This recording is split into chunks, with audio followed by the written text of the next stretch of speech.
and you might hear kid giggles in the back as they as they're watching their movies. Um, Are you driving, by the way? I am not driving. My wife, and they say pretty short girls can't drive big trucks, but she's doing it. Awesome. So we had originally the entire day was slated clear. All we had to do was take my father-in-law back to the airport, and then for Mother's Day, I got her a couple of massages in St. George, where the airport is, and the only times they had available was 4 o'clock today, which just happened to be the exact same time we had the podcast scheduled for.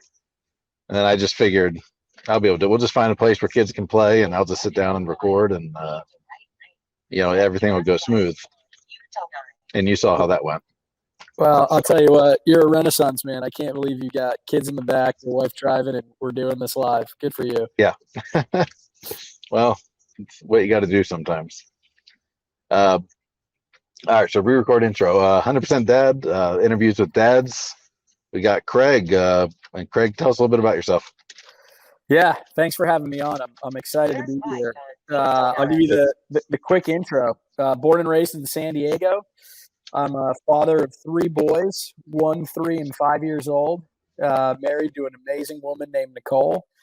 And I am the chief operating officer of an awesome business called Topgolf, and the recent author of a book called The Dad Advice Project. So how long have you been married? We are coming up on our 9th anniversary. Oh, nice. 1, 3, and 5. And I think earlier you had said you were at Topgolf for what, 5, 6 years? That's right. Yep. 5 years. In what capacity did you start with them? I've been the chief operating officer since the day I became employed by Topgolf. Okay. And that was around the time you had your first kid, right? Yeah, it was maybe a year or so after. And then, first kid was born in New York City, where we lived at the time, and our other 2 were born here in Dallas. Okay. What were you doing for a career before Topgolf? I moved around a little bit. I spent the early part of my career in consulting and private equity. I lived all over the world, all over the country, and finally decided to settle down when we got to Topgolf for a host of reasons, and have never really looked back since. Okay, so was Top like a hired hand in the PE? Yeah, basically that's right. I worked for a company that invested in Topgolf, and after 6 or 7 months of helping out with Topgolf, became a full-time job. Okay, and so the reason I'm going down this path is I know a lot of guys, especially in the corporate world, and you took more of a unique path there, but they struggle. They struggle with climbing that corporate ladder and putting the time and dedication that's required to do that, and also spending enough time with their kids and their spouses. So I was going to see if you had any words of wisdom or experiences in that regard. It's an awesome question, and it's one I think I still struggle with on a daily basis. I'm not sure I've got any incredible wisdom to share on this one, but I'll tell you what's worked for me. Number one, the power of team is just incredible. And we've done this at Topgolf. I've done it in prior jobs. If you can get to a place where you can look a teammate in the eye and say, hey, I need to unplug for a couple hours or a day or a week. Can you cover me? And by the way, you do the same thing for a teammate. Oftentimes in businesses, that's sort of looked at as a weakness, but I found it's a total strength, and it helps create that, work-life integration that's necessary to survive. I think the second thing too is a lot of families, and we did this at one point, try and separate personal life and professional life. And we've integrated the two. I mean, we take our kids to Topgolf all the time, and they know our staff by name, and they know what they like on the menu, and taste test new food and try the new games. And, I realize Topgolf's an easier business to do that in with young kids than many, but, even before Topgolf, there were examples of where we tried to do it with friends and family, and it's been helpful for us. So that's one of the reasons I love small business so much, is because you can totally incorporate and mesh the two. And if you have to work late, family can come down, just have dinner with you at the office or the warehouse, and it's not frowned upon by the corporate hierarchy. So it's good to hear that there's some corporate entities that are able to pull that off. Yeah, no, look, I think COVID actually accelerated this for the better. I mean, for most people at Topgolf, they're still working at home full time, and they found a way to be with their kids in the mornings and pick them up from school and go to practices. And honestly, if I look at productivity and enthusiasm, I don't think either have really suffered in a material way. Yes, there are peaks and valleys, but we've learned how to do both, and I really hope that continues for years to come. That's interesting. So there was no drop off when everyone switched to remote working. It's actually the opposite. All the research we're seeing and what we're hearing is that it's harder to have separation when you don't come to the office. And so people are actually working harder than they have before. And so I think our job as leaders is to figure out, in a mostly work from home environment, how do you prevent burnout? So you're saying research, which I mean, I assume you're a private equity guy. You just read a lot of those fun white papers that are super entertaining to read. Are you guys experiencing that within Topgolf itself? Yeah, for sure. I don't think Topgolf is really any different from the norm. I think, the general trends that you pick up on in those really interesting white papers that you allude to are consistent, across the industry. We also try and do a good job of, talking to our staff directly, surveys, conversations to get a sense for how they're feeling, and we do our best to keep everyone engaged. That's cool to hear. So tell me about this book project of yours. Yeah, it's a cool story. So, unfortunately, I don't have a great relationship with my dad. And that was a big void in my life, particularly as we started down the journey of becoming parents. And so about 2.5 years ago, we had just had our second. I asked a handful of buddies to write me a letter on how to be a good dad. And I was sort of inspired from someone else who had done that with his dad. And what I got back from my friends was incredible. It ranged from David Letterman style top 10 lists that were funny but thoughtful to letters they wrote their kids and everything in between. And the project in the last 2.5 years, it basically snowballed, and it ended up collecting 42 submissions from dads from all walks of life, professional athletes, TV personalities, civic leaders, military veterans, and so forth. And with a little bit of encouragement from them, we approached a few different publishers, and the Dad Advice Project is a book that will actually come out on June 1st. Where is that available? Yeah, go to Amazon to find it, Barnes & Noble. You can even get it from our website, dadadviceproject.com. Cool. And so how did you, how did you go about soliciting? I assume it was more than 40 that you reached out to, but are these people you personally knew, or just you had a contact list somewhere, or how'd you get a hold of these people? Yeah, that to me is the coolest part. Every single one of these authors are close personal friends. And, at the beginning, it wasn't really a reach out. It was, we'd be at a barbecue with some friends and it would come up and guy would say, "Hey, yeah, happy to contribute. I'd love to write you something." And then as it started to pick up steam, I was intentional about who I asked. And I tried to ask a group of guys who represent a cross section of my world, granddads and brand new dads. And unfortunately, most of the guys actually, oddly enough, said yes. And what was even more bizarre in a cool way was that, after they agreed to write and submitted something, they all said thank you to me. And I thought, that's kind of odd. You're the one who did me the favor. But what they told me was that the project was one of the first times in their parenthood journey, no matter how long they had been on it, that, it really forced them to be reflective. And I think that was a pretty refreshing thing. So I am probably the worst writing student on the world. And if you followed my page, the grammar Nazis jump on me every once in a while.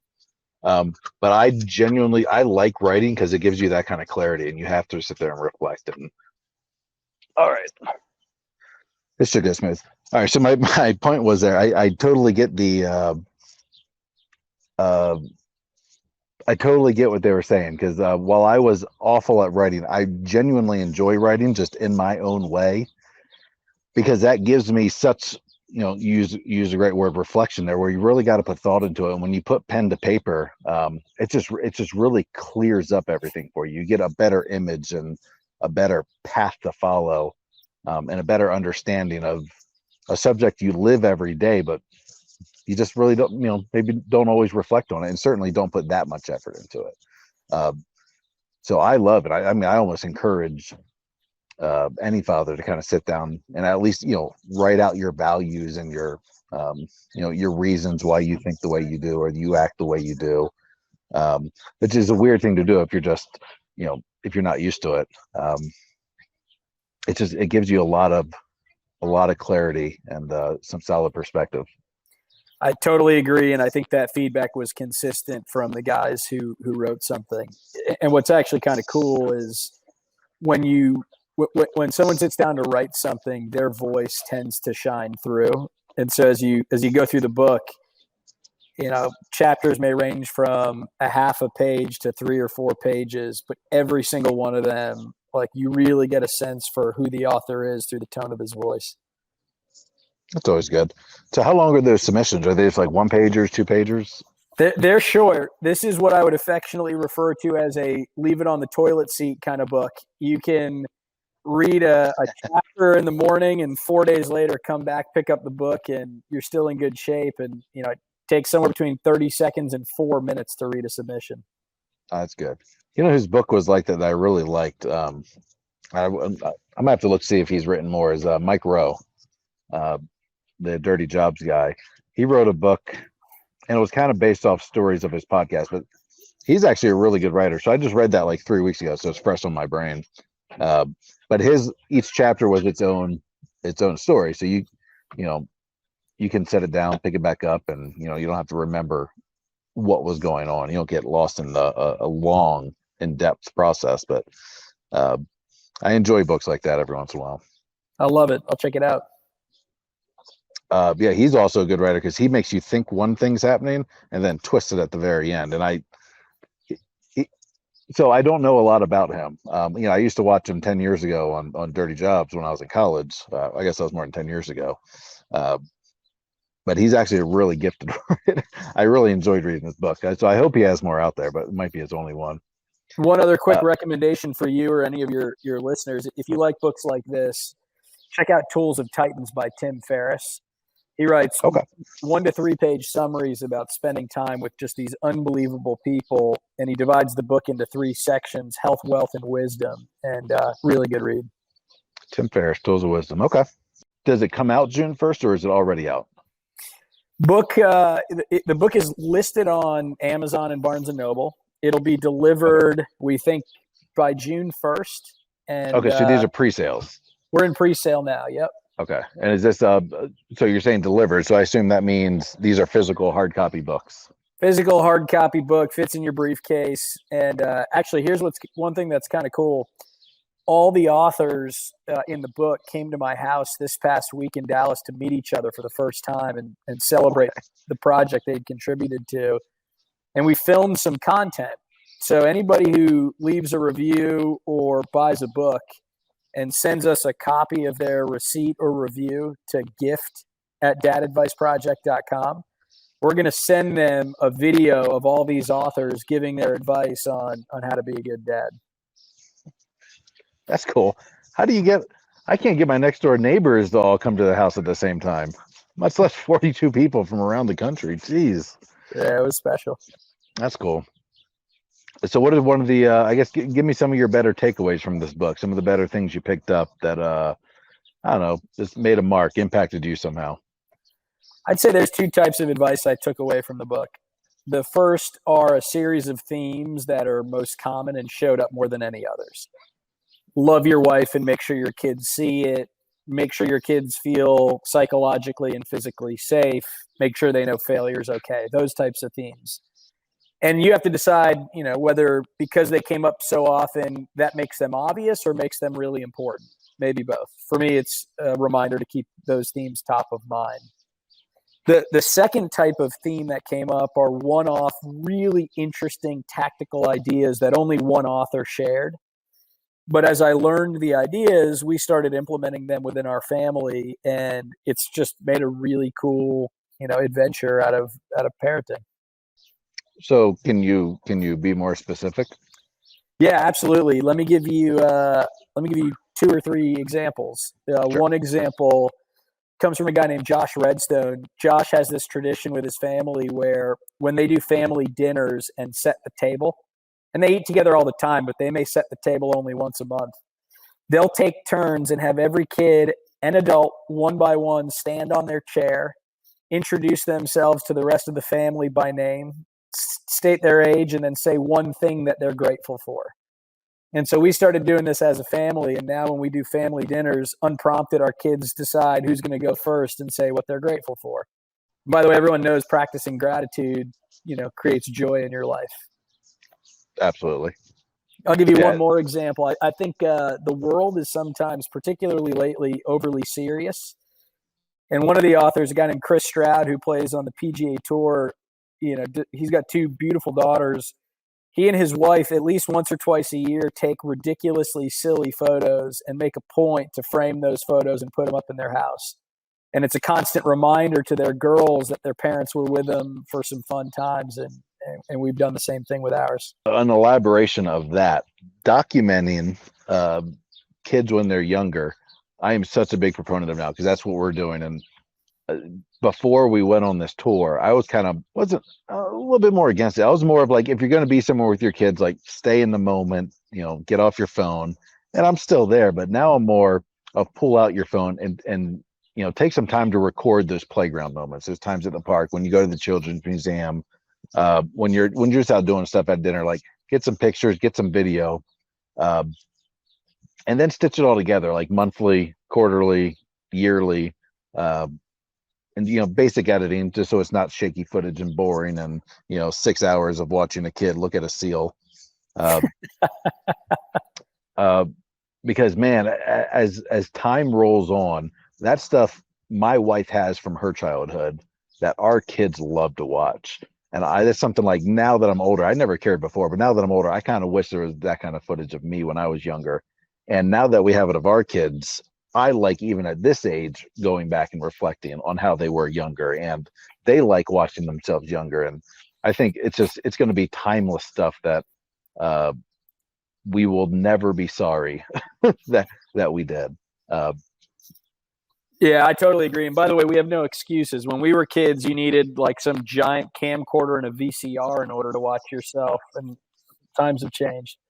Oh, it's super easy now, and editing programs are free and easy. I mean, you don't have to be Steven Spielberg. You just chop away the boring stuff and keep it organized. Yep.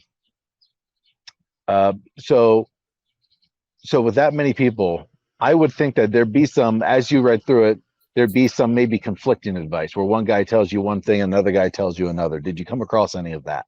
Absolutely. So the number one debate is whether quality or quantity of time are more important. Did you come to a conclusion? Well, for myself, I think the conclusion is, unfortunately, it's both. But I think there are some dads who, firmly believe it's one or the other. I don't think that's true. Although I'll tell you an interesting story. I remember going to an event once, and the guy who gave the talk, it was a talk on work-life balance. He and his wife, a couple other husband and wife couples who were both professionals and working, gave this talk. And someone said, "Give me your best piece of advice on parenting." And the speaker's wife told this story where she said, I came home from work one day. My twin daughters were 9 years old. And I told them, guess what, girls? Mommy's got great news. Because I don't get to spend as much time with you as I'd like, I quit my job today. So now I can spend all my, free time when you're home from school together. And the girls started crying. And the mom said, that was not the reaction I was looking for after I'd quit my job to spend more time with my girls. And the girls chimed in and they said, but Mom, you love your job and we love hearing the stories you tell from your job. That's just kind of who you are and what we do as a family. And the speaker, the husband chimed in and he he said, look, kids are not born with a sense of normalcy. You create it for them. And you got to constantly check in to make sure that sense of normalcy is healthy. But be careful before you make really big life shifts, because in this case, the girls loved hearing mommy's work stories, and she had no idea and ended up making a really tough decision. Big decisions, I think, should be talked about as a family. We're doing that right now with, we kind of said we would never sell the house. We've kept our house in Florida, so we had something to come back to. And now we're extending our tour from 2 years to 3 years. And we've gotten a couple really solid offers, more than, real estate's going crazy, more than I think the house is worth. So we're sitting there saying, oh, it's paid off. We can just take that, and our investments are going crazy. So shoot, we'll just plug it in, and those will do better than the real estate market will. And then hopefully everything crashes in a couple of years and we come back and just buy an awesome place even less. So a little roll of the dice there. But it's something we've been definitely talking to our kids about, because those are big stressors. It's a big move, and especially for us, that's the only house they've ever known. They grew up there, and we were kind of talked about, that's the house we'll be coming back to. So we won't pull that trigger without everyone kind of being on the same page. Not that they get to determine our decision, but they'll definitely be in the loop, and their opinions will be counted. Yeah. Well, good for you guys. I hope it works out. Time, I think if you have to choose, I think time, the quantity of the time is more important than the quality of the time. It is both. You're absolutely right. If you put a gun to my head and make me choose, quantity is more important. Yeah, I think I agree. That's my logic, and I have reasons behind that. Did the proceeds go somewhere? Yeah, so when I was a kid growing up, I went to the Boys and Girls Club in San Diego, and so the Boys and Girls Club is a partner with us, and will be a proud beneficiary of the project. Great. So all your fathering experience is while you're at Topgolf, though, right? You didn't have fathering in any other company. I had, 1 year of fathering pre-Topgolf. Okay. What kind of company was that? Private equity. What were you doing? Yeah, my job, if you think consulting. I was trying to help companies grow. That was my job. Okay. So what were you? So you go from what I assume close to a 10-year career without having kids, so where you can kind of focus on that thing, and then this thing is born, and you don't sleep anymore. It screams a lot. There's tremendous stress in the house. What are the big things you struggled with going from that life to the new life with this screaming ball of goo that just doesn't seem to get happy all the time? It's an awesome question. I think I struggled with a couple things. At first, this crazy sense of guilt. It's like, wait, I'm going to work and my wife has to figure out how to nurse and do diapers and all these things. Like, work just seemed trivial relative to that. So there was definitely a sense of guilt. I think as the baby got older, and this is an odd thing to admit, but when I talk to dads about it, most of them can relate. Moms have this instant connection with their kids, or at least many moms do. And I definitely had a connection, but it was different. Like, after 40 minutes of rolling on the floor, there's only so much you can do with a 4-month-old. And it wasn't until, kids got a little bit older where I really, really felt that deep connection, because we could talk, or we could wrestle, or we could play a sport together. And now I'm absolutely head over heels for all three of my kids. But candidly, it's, at least for me with our first, it wasn't that way right out of the gates, because it was harder to form a bond when we couldn't interact the same way that, maybe a nursing mother and her newborn child could. Sure. You're putting in the time to form the bond, but practically it's boring. That's it. That's the challenge. I get that. I think just about every father's going to feel that. It's not that we don't feel something special. We're not super excited. We don't love this thing unconditionally. We wouldn't do anything for it. Totally. It's just, it doesn't do a lot. You kind of toss it up and down a little bit and make it laugh a few times. And, there were plenty of times, shoot, I think I fell asleep a few times playing with my kid, just laying on the floor. Just might have taken a 5 or 6 minute nap there. You got it. You got it.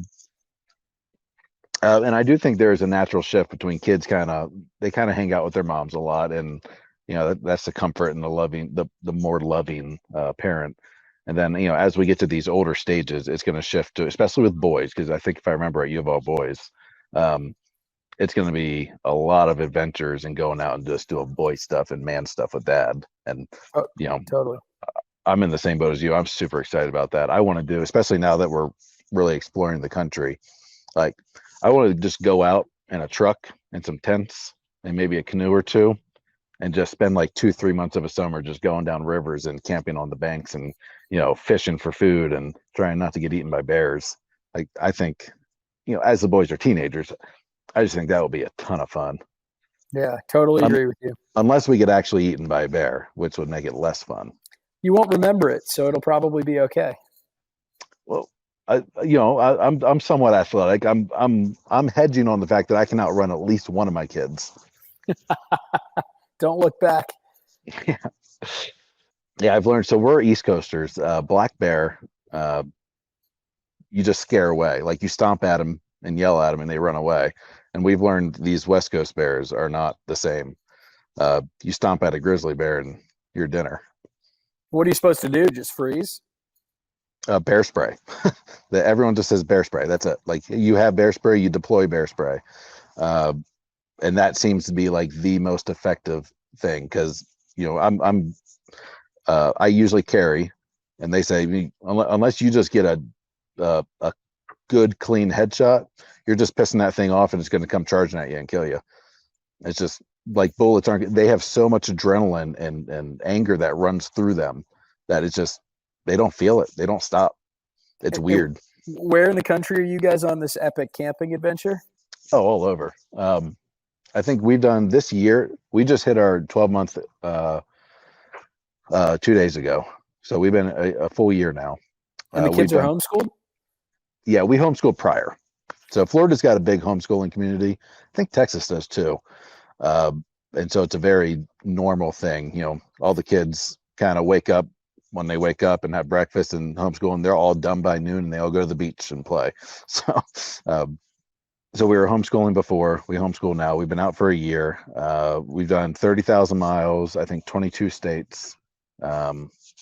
This where we're at right now is our 60th campsite. And then every campsite we go off and do, who knows how many cities and parks and campgrounds and things. So it's been wild and fun. But the Grizzlies are in that Montana, Dakota, Idaho, like that region. And I hear they get even meaner up into Canada. So we can't get into Canada, not without getting a big fine. But they, if you don't have a hard-sided camper, like up in Banff, which is up just north of Glacier in Montana, you have to camp in an electric fenced area. So, like, I don't want to have these encounters. All right, let's bring this back around to because I'll talk about this tour forever. Let's bring this back around to the book. Here's one just observation at the end of the project. At work, we're trained to give and receive feedback. And if I've learned something from this project, I think the dads who seem to live really healthy lives, both as husbands and also as parents, it's very similar for them, right? Where they're actually talking actively about what's working and what's not with their families, as opposed to just evolving and looking back and wondering, did we evolve in the right way? They're making intentional choices and talking about it along the way. And I think when you read the book, the passages that really set themselves apart are the ones where the author gets incredibly vulnerable. And I've learned as I've become more vulnerable with my kids, with my wife, with other buddies who are willing to share tips and tricks, the easier it is to sort of course correct something that may be going sideways. I like the aspect of in business, you're always seeking a better way, better improvement, better user experience, better customer experience, more efficiency, and applying that level of effort. Maybe not the exact same tactics, but applying that level of effort to your family. How can I make my marriage better? How can I make that relationship stronger? How can I be a better father? And it seems to be the dads I talk to that are actually putting that thought and effort into it are the ones that excel. Totally. Topgolf is probably an outlying example. I've met dads in the corporate world, and so I'm curious how much you see of in the corporate world of probably more in the executive or the more career. How much do you see in the corporate career world where fathers are ignoring their kids to climb that corporate ladder, or they're kind of ignoring they're getting their priorities out of order, and maybe too focused on the career? There's no doubt there are plenty of dads, and for that matter, moms, who put their career before other things in their lives. No doubt about it. I do think if I look back at my childhood and my buddies and their parents, and I compare that to the dynamics I see today with my friends who are now, parents of their own kids, it does feel like there's been a pretty dramatic shift in what it means to be a dad. I mean, I remember as a kid growing up, dads in the neighborhood would leave on Saturday morning to go play golf, and then they do it the same thing on Sunday morning. I just don't think that happens to the same degree today, at least in the circles we run in. I feel like there's more shared responsibilities, and there's a recognition people need alone time, but the responsibilities appear to be at least a little bit more shared. I do think one of the things I've learned and observed is that people have freedom to make choices, and there are plenty of people who pack the bag on Friday night to go meet with clients. And I think and I found myself doing this too, if I'm totally honest with you. I'll tell my wife from time to time, it's because I have to do it and it's part of the job. And yes, there are examples where it really is part of the job, but more often than not, it's because I actually really enjoy what I'm about to go do. And I just need to be thoughtful to make sure that Friday night to Sunday morning trip is actually more important than being a present husband or a present father. And I've learned that it's totally acceptable at times to say, yeah, I'm going to prioritize this guy's trip or this work trip. But then there are other times where, as badly as I want to go, it's not the right thing if we're playing the long game. Sure. And I've always liked the term seasonal. Like sometimes you need to put your head down and get stuff done. And work does provide for the family. It does provide for your future. There's real needs for that. And that's not to be understated. And work feeds my soul. Like, I think if I have an addiction, it's to work. I genuinely enjoy it. I like it a lot.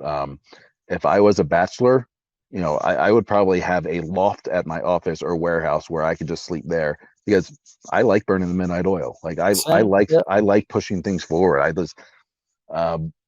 like that, I guess you would call that the grind. Like almost like the hard times more than the good times.